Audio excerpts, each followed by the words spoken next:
क्या हो गया ईरान में? ईरान के सुप्रीम लीडर के मरने से क्या ईरान कमज़ोर पड़ गया? जो मातम पूरी दुनिया में मन रहा है वो मातम एक खास विचार के कारण बन रहा है, पश्चिम की उस सोच के कारण बन रहा है जो समझती है कि ईरान का मतलब खामनेई है, जो समझती है कि ये सद्दाम हुसैन की तरह या गद्दाफी की तरह एक ऐसी व्यवस्था है जिसमें सिर कट जाएगा तो शरीर गिर जाएगा। लेकिन मामला ये नहीं है, ये मामला कुछ और है। और ईरान जिसका रिजीम चेंज करने चले, रिजीम चेंज करने का मतलब व्यक्ति को हटाना नहीं होता, रिजीम चेंज करने का होता है मतलब शासन व्यवस्था बदलना। तो जो शासन व्यवस्था बदलने चले थे वो व्यक्ति खुद ही हो सकता है उड़ जाए, हो सकता है ट्रंप की कुर्सी, हो सकता है नेतन्याहू की कुर्सी चली जाए। ऐसा ईरान खामनेई बना के गया है। तो कैसे, क्यों, क्या, कैसे, किस आधार पे मैं कह रहा हूं, इसको हम समझने की कोशिश करेंगे। और अभी से खामनेई की मौत के साथ ही अमेरिका का काफी हद तक हिलने का सिलसिला शुरू हो गया है।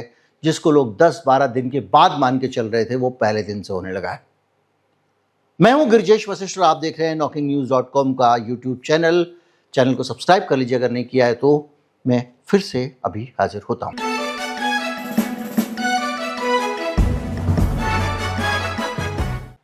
ईरान में वो लोग एक तरफ 40 दिन का शोक मना रहे हैं खामनेई का, दूसरी तरफ अमेरिका को बड़े संकट में डाल दिया है। ये कोरा एनालिसिस नहीं है। हम लोग 10-15 दिन से ये बात लगातार कह रहे थे कि अगर ईरान ने कुछ समय लड़ाई को खींचा, अगर बॉडी बैग्स यानी सैनिकों के शव अमेरिका पहुंचे तो डोनाल्ड ट्रंप ने जिस पॉलिटिकल गेन के लिए किया है वो उनके हाथ से चला जाएगा। आपको बताने की ज़रूरत नहीं है कि डोनाल्ड ट्रंप किस एप्स्टीन मामले में फंसे हुए हैं, कैसे वहाँ बेरोजगारी बढ़ रही है, कैसे वहाँ पे काम धंधे ठप होते जा रहे हैं, कैसे टैरिफ के कारण उनका देश उन्होंने खुद बर्बाद कर लिया है, कैसे एक के बाद एक अमेरिका विरोधी कार्यक्रम चला चला के वहाँ के वो गोरवाचे बन चुके हैं, और कैसे वो सबसे अलोकप्रिय वाली स्थिति में आज खड़े हुए हैं। उनका टैरिफ सुप्रीम कोर्ट ने मुंह पे थप्पड़ मार के गिरा दिया है। ऐसी दशा में डोनाल्ड ट्रंप ने ये तरीका अपनाया क्योंकि डोनाल्ड ट्रंप को आने वाले समय में मध्यावधि चुनाव में जाना है, मिड टर्म इलेक्शन में जाना है। मिड टर्म इलेक्शन मतलब सीनेट के चुनाव, और सीनेट में अगर इस बार डोनाल्ड ट्रंप ने बहुमत खो दिया तो डोनाल्ड ट्रंप के दोनों हाथ कट जाएंगे। गब्बर सिंह वाली जो शोले थी ना, उनके संजीव कुमार हो जाएंगे वो। तो इसलिए उनको अपनी कुर्सी मजबूत करने के लिए एक युद्ध चाहिए था और उन्होंने खामनेई को धोखा दिया, चीटिंग की खामनेई के साथ। मैंने आपको कल प्रमाणों के साथ बताया था कि वो आदमी तैयार हो गया अमेरिका की सारी बातें मानने के लिए इसी परमाणु मसले पे, और उसके अगले दिन उसके ऊपर हमला कर दिया। और इधर बातचीत का नाटक करते रहो। बातचीत में सामने वाला जब मान गया उसके बावजूद हमला कर दिया। अपनी संसद की परवाह नहीं की, संयुक्त राष्ट्र का किसी को कुछ नहीं समझा। नेतन्याहू के साथ भी यही है। वो भी चुनाव फेस करने वाले हैं। अभी भी आज भी 1/3 बहुमत से उनकी सरकार चल रही है। वहाँ के कट्टर दक्षिणपंथी फार राइट ग्रुप जो हैं उनके भरोसे उनकी सरकार खड़ी हुई है। जिस दिन युद्ध नहीं होगा उस दिन नेतन्याहू नहीं होगा। तो इन लोगों ने अपने युद्ध को बचाने के लिए किया। लेकिन ईरान क्या कर रहा है? मैं आपको बता रहा हूं कि जिस ईरान के बारे में ज़्यादातर लोगों का एनालिसिस था कि कुछ समय युद्ध अगर खिंच गया, बॉडी बैग्स जाने शुरू हो गए, वो 10 दिन बाद की कल्पना थी, 15 दिन बाद की कल्पना थी। क्या आप सोच सकते हैं कि अमेरिका के इस युद्ध की शुरुआत दूसरे दिन से ही लाशें गिरने से हुई है और ईरान ने अमेरिका के कुवैत के सैनिक अड्डे को तबाह कर दिया है और वहाँ से सैनिकों की लाश अमेरिका गई हैं। आधिकारिक रूप से जो अमेरिका ने कहा है उसमें भी ये बताया है कि 3 लाशें गई हैं और कई सैनिक घायल हो गए हैं। कोई 9 या कोई 10 की संख्या बताई जा रही है। यानी ये सीधे सीधे अमेरिका जो सोच रहा था कि दूसरे कंधे पे रख के हम बंदूक चलाएंगे, खुद संकट में पड़ गया है। मैंने आपको बताया था कि डोनाल्ड ट्रंप को इस युद्ध में सीधे नहीं लड़ना है। वो टालता रहा, लेकिन आखिर जो लॉबी है इजराइल वाली, उसके दबाव में अमेरिका को कूदना पड़ा, और ये सबसे बड़ी इतिहास की गलती डोनाल्ड ट्रंप कर गए। इसके साथ साथ ईरान सीधे सीधे इजराइल पे भी कहर बरपा रहा है। आप जानते हैं इजराइल में कैसी सेंसरशिप है, बता नहीं सकते कि वहाँ पर कहाँ हमला हुआ है, कुछ नहीं बता सकते, और बाहर का भी कोई पत्रकार दूसरे देश का भी अगर ऐसा करेगा तो उसको देश से निकाल देते हैं। हालत ये है कि बेत शेमेश जो है वहाँ पर मिसाइल हमला हुआ है, 9 लोग मार दिए हैं इजराइल के, 30 लोग घायल हो गए हैं, और उनकी राजधानी तेल अवीव और बहुत सारे शहरों में धनाधन मिसाइल गिर रही हैं। पूरा इजराइल बंकरों के अंदर छुपा हुआ है, कब पता नहीं क्या हो जाए। ये चौधरी बनने गए थे, इन्होंने एक आदमी मार दिया। मैं आदमी इसलिए कह रहा हूं क्योंकि खामनेई ने खुद ही ऐसी व्यवस्था बनाई थी जिसके अंदर एक क्या 10 खामनेई भी मर जाए तब भी देश चलता रहे, तो वो आदमी हो गया ऑटोमेटिकली। उस आदमी ने देश को संस्थागत ढांचा दिया था।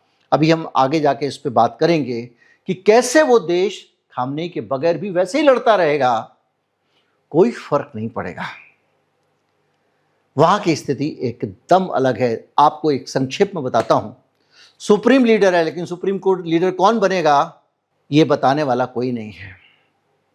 उसके लिए एक व्यवस्था है, एक संस्था है जो जांच करती है उम्मीदवारों की, एक और संस्था है जो उस पैमाने को बनाती है सुप्रीम लीडर कैसे कौन बनेगा, कि उसका पैमाना क्या हो। लेकिन सुप्रीम लीडर अकेला राष्ट्र प्रमुख नहीं होता है, वहां पे एक राष्ट्रपति भी होता है। यानी राष्ट्रपति नॉर्मल तरीके के सारे कारोबार चलाता है, सुप्रीम लीडर सारी चीजों को संभालता है। यानी 2 राष्ट्र प्रमुख, सेनाएं भी 2 हैं वहां पे, एक IRGC है, एक रेगुलर सेना है, उसमें भी बहुत सारी है, एक खुफिया एजेंसी है, एक ये है, एक वो है। अब आप बताइए, कोई भी एक जगह पे कपट होगा, घुस जाएगा हमास, कुछ कर लेगा, गद्दार खड़े कर देगा, तब भी देश नहीं गिरेगा। रिवोल्यूशनरी गार्ड जो हैं वो संभाले रहेंगे। अगर सेना ने गड़बड़ किया तो उन्होंने गड़बड़ किया, सेना संभाले रहेगी। मोहल्ला मोहल्ला के स्तर पे व्यवस्थाएं बनी हुई हैं। सुप्रीम लीडर चला गया, देशवासी चल रहा है, राष्ट्रपति है उनके पास, राष्ट्रपति भी चला जाए तब भी देश ऐसे चलता जाएगा। वहाँ पे सुप्रीम काउंसिल है, वो अलग अपने तरीके से व्यवस्था बनाती है। कैसे राष्ट्रपति बनेगा, कानून बनाने की व्यवस्था अलग, न्यायपालिका की व्यवस्था अलग, सब एक दूसरे से अलग अलग हैं और सब एक दूसरे के साथ में हैं। और इसलिए जितना, जैसे भारत है, हमारे यहाँ पे एक किताब का शासन चलता है, संविधान का शासन चलता है, सबकी भूमिकाएं, एक आदमी हट जाएगा दूसरा आ जाएगा। राजीव गांधी की हत्या हुई, नरसिंह राव ने संभाल लिया। इंदिरा गांधी की हत्या हुई, राजीव गांधी आ गए। यानी कोई भी आदमी, कोई भी देश जो है वो व्यक्तियों से नहीं चलता। इसी तरह से ईरान में जो उन्होंने व्यवस्था बनाई, उसमें व्यवस्था ये बनाई कि कोई जियाउल हक भी पैदा ना हो पाए, परवेज मुशर्रफ भी पैदा ना हो पाए। उनके सिस्टम में कोई भी कोशिश करेगा तो सिस्टम का दूसरा अंग उसको न्यूट्रलाइज कर देगा। तो आप ऐसी व्यवस्था में खामेनेई को व्यक्ति मान के चलो, एक सैनिक मरा टाइप में, कमांड सिस्टम नहीं फेल हुआ। बात होती है इस व्यवस्था में कमांड सिस्टम काम कर रहा है कि नहीं। आदमी दिशाहीन नहीं होना चाहिए कि मुझे निर्देश कौन देगा। उस आदमी ने ऐसा ईरान बनाया जिसमें कभी भी निर्देशों का कोई मोहताज नहीं होगा, एक नहीं तो दूसरा खड़ा हो जाएगा, और 6 महीने क्या करना है इसकी तैयारी पहले से लिखी हुई रखी हुई है, सबको इंस्ट्रक्शन है कल से क्या करना। और इसीलिए दहला दिया उन्होंने इजराइल को। इसीलिए आपके मन में भी ये होगा कि किस तरह से, अब देखिए खामनेई मर गया, बाकी अमेरिका भी यही समझ रहा था, लेकिन कुछ नहीं बदला, क्योंकि वहां खामनेई सुप्रीम लीडर होना जरूर था, लेकिन वो आदमी संस्था था और संस्था बना के गया है, और वो संस्था इस देश को चला रही है। यानी हम रहे ना रहें, देश चलते रहना चाहिए। हालत ये है कि अमेरिकी ठिकानों पे हमला, कुवैत में हमला, मैंने आपको बता ही दिया, खाड़ी देशों में UAE, Qatar, Kuwait, Bahrain, Oman, सबको बता दिया, और बनो अमेरिका के चमचे। सब ने अपने अपने देशों में अमेरिका के अड्डे बनाए हुए हैं चुन चुन के। हालत ये है, वो खौफ था उस आदमी का, उस व्यवस्था का, उस आदमी के जाने के बाद भी कायम है कि अमेरिका को अपने सारे सैनिक अड्डों से अपने सैनिकों को वापस बुला लेना पड़ा। भैया ये बताइए, जब युद्ध होता है तो ज़्यादा सैनिक भेजे जाते हैं या वापस बुलाए जाते हैं? अमेरिका ने वापस बुलाए हैं क्योंकि उसको लग रहा था कि ईरान कहीं कत्लेआम न मचा दे। डोनाल्ड ट्रंप को डर है कि बॉडी बैग्स अगर गए तो जवाब देना मुश्किल हो जाएगा, ये छब्बे बनने के चक्कर में चौबे जी दुबे ना बन जाएं। तो इसलिए इसने ये पूरी व्यवस्था की, लेकिन उसके बावजूद बॉडी बैग पहुंच गए। और ये छोटी संख्या नहीं है, 3 सैनिक अमेरिका के मर जाना। और हालत ये है कि आपको तो पता ही है, टॉयलेट तक नहीं है, उन्हें टॉयलेट के लिए झगड़ा हो रहा है, तमाम सारी बातें हो रही हैं और कई जगह विस्फोट। इन सारी चीज़ों के बीच में 4 लोग मर गए मिडल ईस्ट देशों में। अब लोग कह रहे हैं कि साहब वहाँ पे आपने जो है वो इन्होंने वो इंडिया टीवी वाली लड़की बोल रही थी जिसके सामने रजत शर्मा कुछ ऐसी ऐसी बातें बोल रहे थे, तो वहाँ पे जो सिविलियन इलाकों में क्यों गिरा रहे हैं? भैया तुमने स्कूल में बम गिराया, 25 बच्चे मार दिए, 100 से ज़्यादा लोग मार दिए छुट्टी के टाइम पे, तो ये भी तो सिविलियंस के ऊपर हमला है। भैया राजा को मारने से पहले हम शतरंज में भी खेलते हैं ना, तो शय बोलते हैं पहले, तब मात देते हैं। उड़ा दिया, कोई कानून नहीं, कुछ नहीं, कुछ भी नहीं। खैर, लेकिन हालत ये है कि इसके कारण हालत। दूसरा, सिर्फ मामला युद्ध का नहीं है। युद्ध खिंच गया अगर 15-20 दिन, 2 महीना खिंच सकता है। जब यूक्रेन ने 2 साल खींच लिया तो ये तो बहुत बड़ी ताकत है। अगर आप कहोगे यूक्रेन के साथ यूरोप था, तो यूरोप था, तो इसके साथ भी तो चीन है, इसके साथ भी तो रूस है। 20% तेल जहां से निकलता, आपने बहुत सुन रखा होगा हरमुज स्ट्रेट वाला, वहां से बंद हो गया तेल, नहीं जा रहा तेल, अब कर दिया चक्का जाम। उधर उसकी पनडुब्बियां, अमेरिका के जहाज, और ये सब वो जानकारियां हैं भाई साहब जो आ चुकी हैं एकदम ऑफिशियली, जिनको छुपा रहा है। आपको पता है इजराइल कितना छिपाता है, उसके यहाँ तो सिस्टम ही बना हुआ है। आपको पता है अमेरिका कैसे छिपा रहा है, तो छिपा हुआ निकल आएगा तो पता नहीं क्या होगा। ईरान के बारे में तो एक मरता तो 6 छापने के लिए वेस्टर्न मीडिया बैठा हुआ है, क्योंकि सारा मीडिया इनके हाथ में है। और मीडिया क्या करता है वॉर के टाइम में, आपको भी पता है, हमारे वाले मीडिया ने भी किया था, पाकिस्तान में ये हो गया, वो हो गया, कराची तक कब्जा हो गया, तमाम सारी चीज़ें चल रही थी ना, पोर्ट पे भी कब्जा हो गया। तो जहां पे वेस्टर्न मीडिया सोचे कितना छिपा रहा होगा, यानी एक दिन के अंदर जिस लेवल का डैमेज उसने कर दिया, वो उसकी कल्पना कर सकते हैं। आर्थिक नुकसान कितना तगड़ा पहुंचाया है, अस्थाई सरकार बना दी है, सब कुछ कर लिया उसने खamenei के जाने के बाद।